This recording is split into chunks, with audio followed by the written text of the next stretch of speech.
స్వదేశీ దర్శన్ కింద సూర్యలంక బీచ్ కు మహద్దశ కల్పించడంపై తెలుగుదేశం ఎంపీలు సంతోషం వ్యక్తం చేశారు. కేంద్రం ఇస్తున్న నిధులతో మౌలిక వసతులు కల్పించి స్థానికులకు ఉపాధి అవకాశాలు పెంచుతామని బాపట్ల ఎంపీ తెన్నేటి కృష్ణప్రసాద్ చెప్పారు.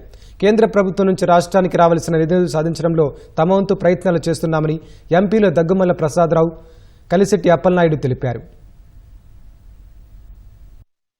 టూరిజం మంత్రి గారు గజేంద్ర సింగ్ షేకావత్ గారు ఆంధ్రప్రదేశ్ రాష్ట్రానికి 97.52 కోట్ల రూపాయలు ఫండ్ని అనౌన్స్ చేయడం జరిగింది. స్వదేశీ దర్శన్ 2.2 అనే కార్యక్రమం కింద 60 ప్రపోజల్స్ వచ్చాయి. వివిధ రాష్ట్రాల నుంచి 60 ప్రపోజల్స్ వస్తే దాంట్లోంచి కేవలం 6 ప్రపోజల్స్నే సెలెక్ట్ చేయాలి.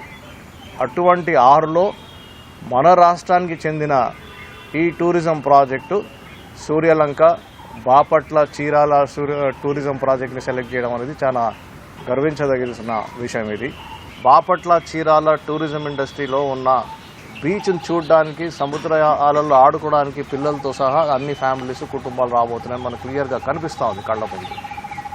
అయితే ఇప్పుడు వచ్చే ఈ అమౌంట్తోని మనం ఏంటంటే మనకి చక్కటి ఎక్స్పీరియన్స్ ఒకటి కలిగిస్తాం.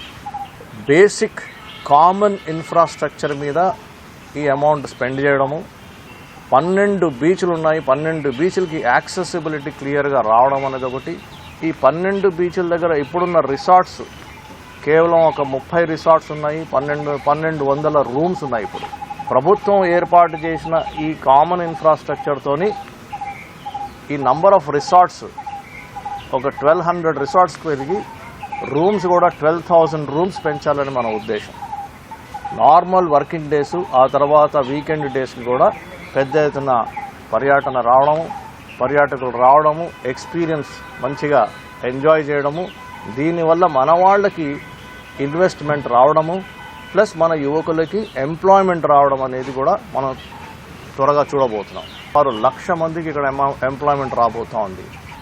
అది కొద్ది నెలల్లోనే ప్రభుత్వం ఏర్పాటు చేసిన తర్వాత ఇటు అమరావతి కానీ, అటు పోలవరం కానీ, స్టీల్ ప్లాంట్ కానీ, అదే సమయంలో రాష్ట్రానికి సంబంధించిన అదనపు నిధులు కానీ, టూరిజం కానీ, భోగాపురం ఎయిర్పోర్ట్ నిర్మాణం కానీ, ఒక 1 by 1 ఈరోజు అద్భుతంగా ఈరోజు అభివృద్ధి జరుగుతుంది.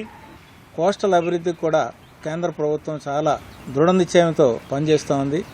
బాపట్ల, సూర్యలంక ఏరియాలో డెవలప్మెంట్కి ఆల్రెడీ అమౌంట్ శాంక్షన్ చేయటం, అలాట్మెంట్ ఇవ్వటం కూడా జరిగింది. సో ఇక్కడ పని స్టార్ట్ అవుతుంది. అలాగే రెన్యూబుల్ ఎనర్జీ, తర్వాత పవర్, దీనిలో కూడా ముఖ్యమంత్రి గారు దేని మీద అయితే గ్రీన్ ఎనర్జీ, గ్రీన్ హైడ్రోజన్ మీద కాన్సన్ట్రేట్ చేస్తున్నారో, సెంట్రల్ గవర్నమెంట్లో ఉన్న స్కీమ్స్ అన్నింటినీ కూడా మేము వాళ్ళతో మాట్లాడి జాయింట్ సెక్రటరీ లెవెల్లో మా రాష్ట్రానికి రావాల్సినవన్నీ కూడా మేము తీసుకెళ్ళడానికి ప్రయత్నం చేస్తున్నాం.